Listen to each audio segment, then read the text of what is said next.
Lyra Vex sat alone in the corner of Starbase 47's administrative office, her slender blue fingers nervously tapping on the metal table. The harsh lighting made her pale skin look even more unusual among the various species moving through the busy station. She was the last Silurian, as far as she knew, and soon she might not even have a place to sleep. "Application denied," said the station officer, barely looking up from his screen. "Your temporary permit expires in 3 days. You must leave Starbase 47 by then." "Where am I supposed to go?" Lyra asked, her voice steady despite her rising panic. "My homeworld is gone." The officer shrugged. "Not my problem. Next." Lyra walked through the crowded halls of the station, her shoulders hunched. 6 months ago, her small scout ship had limped into this station after being damaged in an asteroid field. She had been mapping the outer sectors, searching for any sign of other Silurian survivors when her engines failed. Now her ship was beyond repair, her savings nearly gone, and her welcome expired. In her small rented room, Lyra opened her personal data tablet and began searching frantically for options. The Galactic Alliance had strict immigration policies. Without a homeworld or a sponsor, she had no path to residency. After hours of research, she found something buried in the legal code. Section 47.3b. Immediate familial bonds with citizens of member species grants provisional residency status pending review. She read it again and again. Marriage, it could work, but who would marry an alien refugee with nothing to offer? The next day, Lyra visited the station's Cultural Affairs office. She needed to understand which species might be open to such an arrangement. "The Vordens never marry outside their species," explained the Cultural Affairs officer. "The Tenari requires 7 years of courtship. The Mizones are currently in their 50-year isolation period." "What about humans?" Lyra asked. The officer smiled. "Humans are unpredictable. They marry for many reasons. Love mostly, but sometimes just for practical purposes. They're oddly sentimental, but also pragmatic." Lyra had avoided humans since arriving at the station. They were loud, emotional, and according to Silurian education, barely civilized despite their advanced technology. But now, they seemed like her only hope. That evening, she entered the Earthrise bar, a place frequented by humans from the Earth Alliance ships docked at the station. The noise hit her immediately. Laughter, music, the clinking of glasses. Her sensitive ears picked up dozens of conversations at once. She ordered a drink and watched. Humans were so expressive, so open with their emotions. On Siluria, such displays would have been considered childish. After an hour of observation, Lyra noticed a human male sitting alone at the bar. He wasn't as loud as the others. He nursed his drink slowly and watched the room with calm eyes. His uniform indicated he was an engineer on one of the Earth vessels. Lyra checked her appearance in the reflective surface of her cup. Her silver-white hair was neatly braided, her blue-tinted skin clean, but bare of the traditional markings that would have adorned a Silurian ready for courtship. Not that it mattered. This wasn't about courtship. This was survival. She straightened her back, remembering her training as a daughter of Siluria's scientific caste. Desperation was no excuse for poor posture. The human looked up as she approached, his eyes widening slightly at the sight of her. Humans were always so easy to read. "My name is Lyra Vex," she said formally. "I would like to discuss a business proposition with you." The human's expression shifted from surprise to curiosity. He gestured to the empty seat beside him. "Alan Price," he replied. "I'm listening." Lyra took a deep breath. Her future depended on the next few minutes. "I need to get married," she said bluntly. "To a human. Soon." Alan Price stared at the blue-skinned alien woman sitting across from him. Her silver-white hair caught the dim light of the bar, making it shimmer like starlight. He had been enjoying the quiet end of his shore leave when she approached him with the strangest request he had ever heard. "You want to marry me?" Ellen repeated, making sure he hadn't misheard. "But we just met. It would be a legal arrangement only." Lyra explained, her voice calm and businesslike. I need residency status. You are a citizen of the Earth Alliance, a full member of the Galactic Council. Marriage to you would grant me temporary protected status. Alan took another sip of his drink. In his 10 years working on starships, he had seen many strange things, but this was a first. What's in it for me? He asked, more curious than offended. Lyra placed a small data chip on the table. I have saved some credits. Not many, but they would be yours, and I would not interfere with your life. Once I secure permanent residency, we can end the arrangement. A group of fellow engineers from the horizon walked by, giving Alan curious looks when they saw who he was talking to. He nodded to them, but didn't invite them to join. Why me? Alan asked after they passed. You were alone. You seemed calmer than the others, less likely to make a scene. Lyra's large violet eyes studied him carefully. Was I wrong? Alan laughed softly. No, probably not. My ex-wife used to say I was too quiet for my own good. Ex-wife. Lyra tilted her head. Then you have experience with marriage. Not good experience, Alan admitted. We divorced 2 years ago. She wanted adventure. I just wanted stability. Something in Lyra's expression shifted. Stability is valuable. My people valued it highly. Alan caught the past tense. Loria, right? I heard about what happened during the war. I'm sorry. Lyra's back stiffened. Do not pity me, human. I need help, not sympathy. Fair enough, Alan said. He finished his drink and thought for a moment. Tell me about yourself. If we're going to fake a marriage, I should at least know something about you. Lyra seemed surprised by the question. What would you like to know? Anything. What did you do before coming here? What do you like? What makes you happy? Lyra was quiet for so long that Alan thought she wouldn't answer. Finally, she spoke. I was a research scientist. My specialty was xenobiology. A faint smile appeared on her face. I enjoyed studying the different life forms across the galaxy. It was fulfilling work. That's impressive, Alan said sincerely. I'm just an engineer. I fix things when they break. A necessary skill, Lyra replied. My people believed that maintaining was as important as creating. They talked for another hour. Lyra explained her situation, her expired permit, her damaged ship, her dwindling resources. Alan shared stories about life on the horizon and his 5 years of marriage that had ended when his wife left him for a xenoanthropologist studying primitive worlds. So, Alan said finally, let's say I agree to this arrangement. What happens next? We would register our intent to marry with the station authorities. The ceremony could be minimal. Then I would apply for spouse status, which would allow me to remain on the station, or even join you on your ship, if permitted. Alan raised an eyebrow. Live together. You didn't mention that part. It would make the arrangement more believable, Lyra pointed out, unless you have someone else sharing your quarters. No, Alan admitted. Just me. He studied her face, trying to read her expression. It wasn't easy with her alien features, but he sensed genuine desperation behind her calm exterior. I need to think about this, he said finally. Can we meet tomorrow? Same time, same place. Lyra nodded stiffly. I have 2 days left on my permit. I will be here. She stood to leave, then hesitated. Thank you for considering my proposal, Alan Price.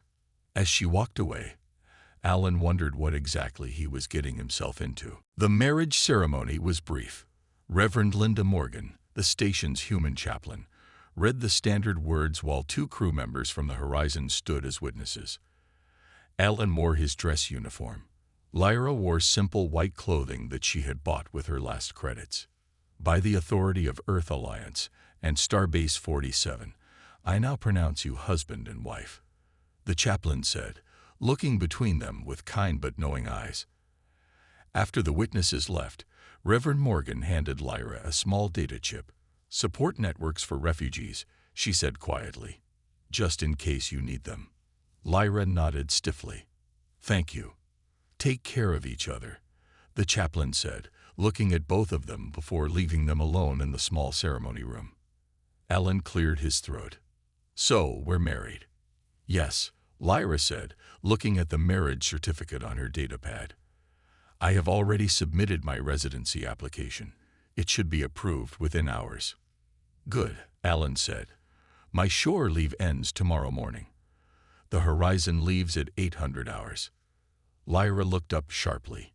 "You expect me to go with you?" "Well, yes. Married couples usually live together, and I can't stay on the station. I cleared it with my superior officer. As my spouse, you're entitled to join me." Lyra had not considered this. She had thought she would stay on the station while Alan returned to his ship. But he was right. Their arrangement would look more real if they lived together. "I understand," she said finally. "I will be ready." The next morning, Lyra boarded the Earth vessel Horizon with one small bag containing all her remaining possessions.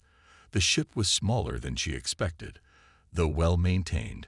Humans nodded to Alan as they passed, giving curious looks to Lyra. "Home sweet home," Alan said as they entered his quarters.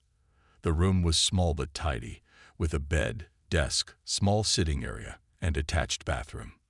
"Where will I sleep?" Lyra asked, looking around. Alan pointed to the bed. "We can share. It's big enough for two, and I don't move much in my sleep." Lyra's blue skin darkened slightly, her species version of a blush. That would not be appropriate. "Married couples typically share beds," Alan pointed out. "But I can sleep on the floor if you prefer." "No," Lyra said quickly. "I will not take your bed. I can adapt." Living together proved challenging. Alan discovered that Lyra had very different needs and habits. She found human food unpleasant and could only eat certain proteins.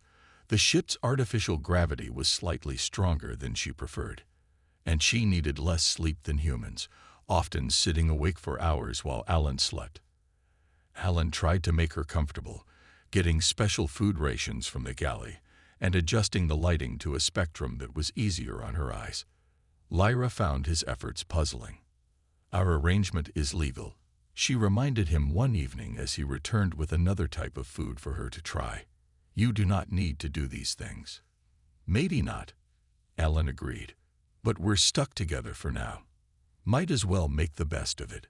A week after Lyra joined the ship, the Horizon was assigned to patrol near the border of Alliance space. The mission was supposed to be routine.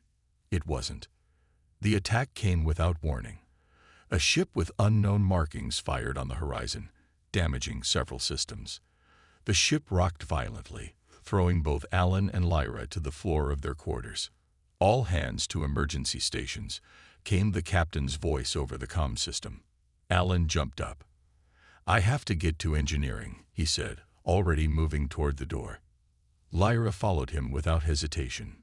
In the corridor, crew members rushed in all directions. Another hit rocked the ship. "Main power is failing," someone shouted. They reached engineering to find chaos. A control panel was sparking, and 3 engineers were trying to stabilize the core. "The stabilizers are offline," yelled the chief engineer. "If we don't get them back online in 2 minutes, we'll lose the core." Alan ran to help. Lyra stood frozen, watching as warning lights flashed across the panels. She knew what was happening. The science was different, but the principles were the same as Silurian technology.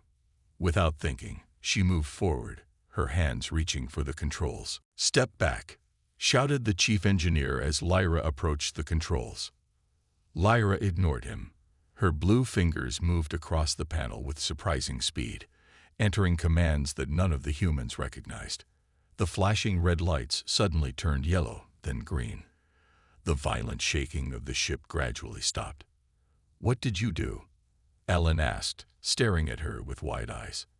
"I redirected the power flow through secondary systems," Lyra explained calmly.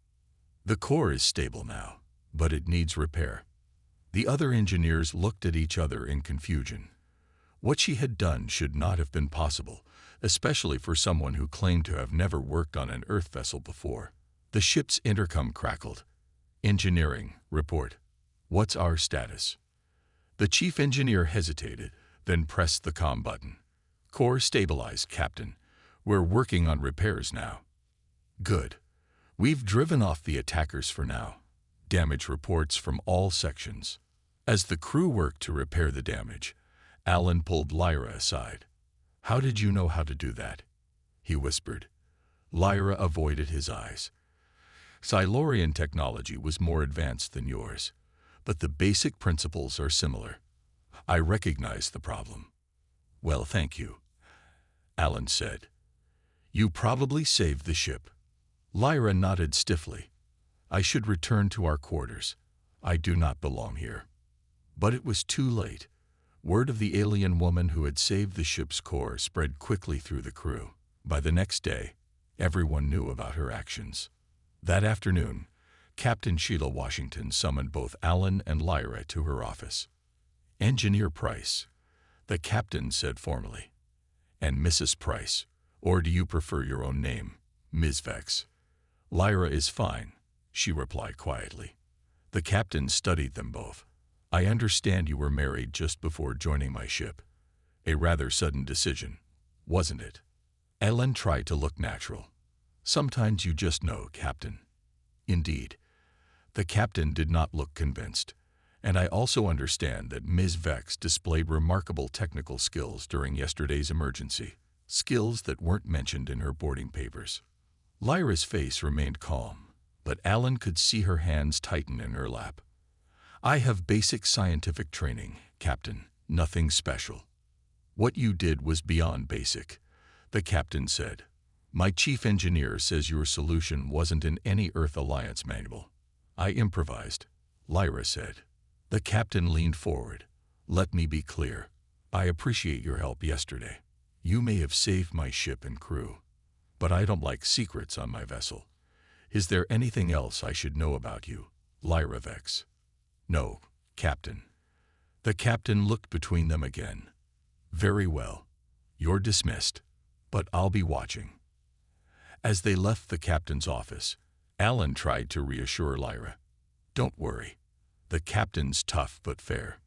"She suspects," Lyra said quietly, "and she is not the only one." She was right. As they walked through the ship's corridors, crew members looked at them differently now. Some with curiosity, others with suspicion. When they reached Gibraltar Station for repairs 3 days later, things got worse. A man in an Alliance security uniform was waiting at the docking bay. "Alan Price and Lyra Vex?" he asked, though it wasn't really a question. "I'm Security Officer Gregory Powell. I need to speak with both of you." His eyes focused on Lyra. "Particularly you, Ms. Vex, or should I say, former Science Director Vex of the Silurian High Command." Lyra's face paled to a lighter blue. "I don't know what you're talking about." "I think you do," Powell said. "And we have much to discuss about your supposedly extinct abilities. Please come with me for routine questioning." Ellen stepped between them. "My wife isn't going anywhere without me." Powell smiled coldly. "Of course not, Engineer Price. You're both of interest to Alliance intelligence." Ellen felt Lyra's hand slip into his.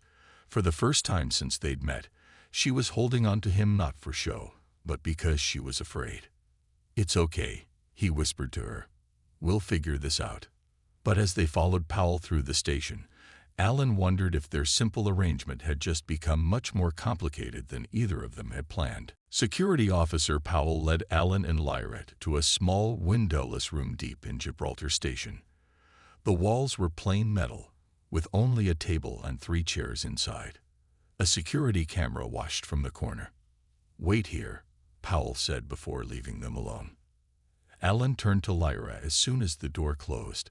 "Science Director, High Command. What was he talking about?" Lyra sat very still, her eyes fixed on the table. They were not supposed to know. "Know what?" Alan pressed.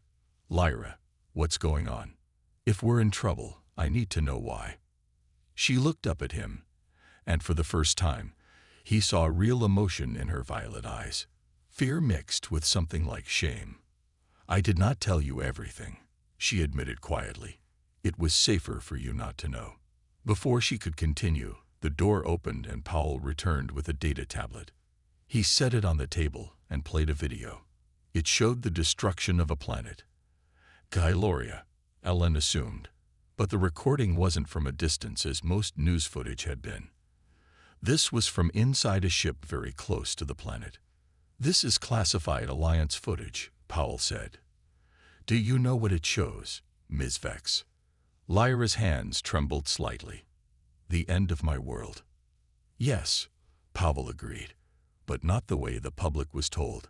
This wasn't collateral damage from the Galactic Expansion War. This was a targeted operation." Alan stared at the screen in shock. "What are you saying?" "The Alliance destroyed Siloria deliberately," Powell said bluntly, "because they refused to share their advanced technology." "That's not possible," Alan protested. "The Alliance doesn't do things like that." Powell smiled without humor. "There's a lot you don't know about your own government, Engineer Price." He turned to Lyra. "But she knows. Don't you, Science Director Vex?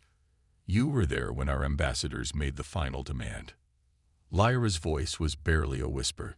"We refused to give weapons technology to the Alliance. Our council believed your species were not ready for such power." Alan felt like the floor was shifting under him. He had served the Alliance loyally for years, believing in its mission of peace and cooperation.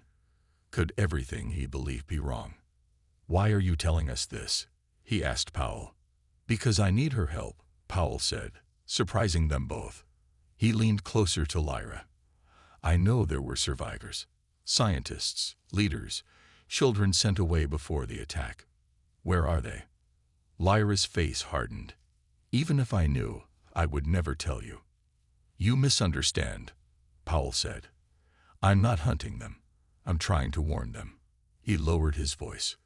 "The same group within Alliance intelligence that ordered the attack on Xyloria is still active. They're searching for survivors, especially those with special abilities like yours." Ellen looked at Lyra. "Special abilities?" Powell raised an eyebrow. "She hasn't told you. Xylorians from the leadership caste were genetically enhanced.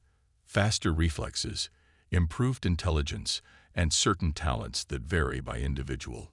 Her quick work saving your ship wasn't just good training." Lyra stood suddenly. "I will not discuss this further. If you are arresting us, do it now." "I'm not arresting you," Powell said. "I'm offering to help you escape." Both Alan and Lyra stared at him. "Why would you help us?" Alan asked. "Because not everyone in the Alliance agrees with what happened to Xyloria," Powell explained. "Some of us are working to expose the truth. But we need evidence, and that means finding survivors who can testify." "I need time to think," Lyra said. Powell nodded. "You have 1 hour. Then security shifts change, and I can get you to a transport ship." He walked to the door. 1 hour. Choose wisely." When they were alone again, Alan turned to Lyra. "Is it true? All of it?" Lyra finally met his eyes. "Yes. I was part of the Silurian Science Directorate. I was monitoring deep space when the attack came.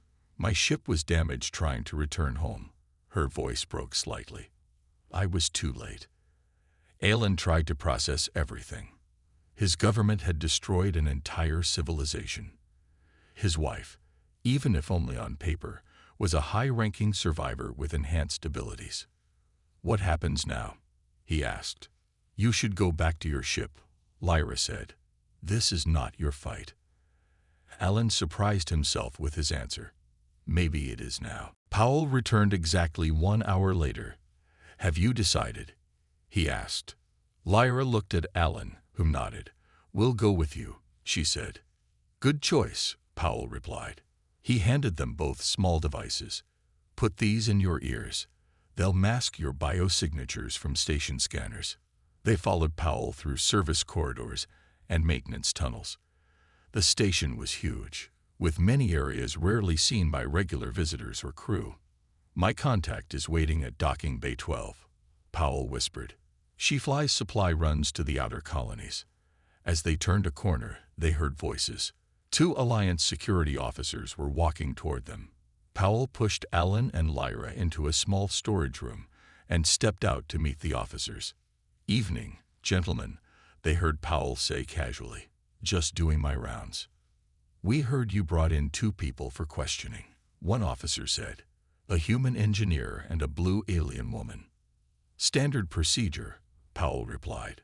"Nothing special." "Commander Harris wants to see them," the officer insisted. "Where are they?"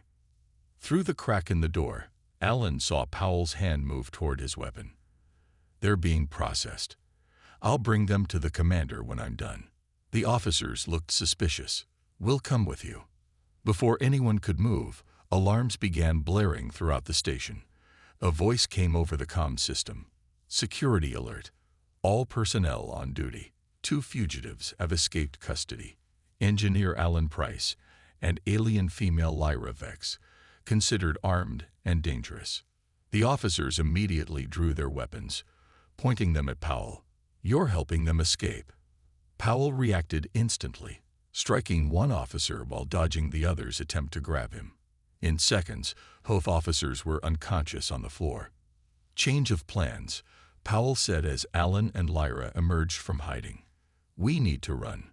They sprinted through the corridors, avoiding main pathways.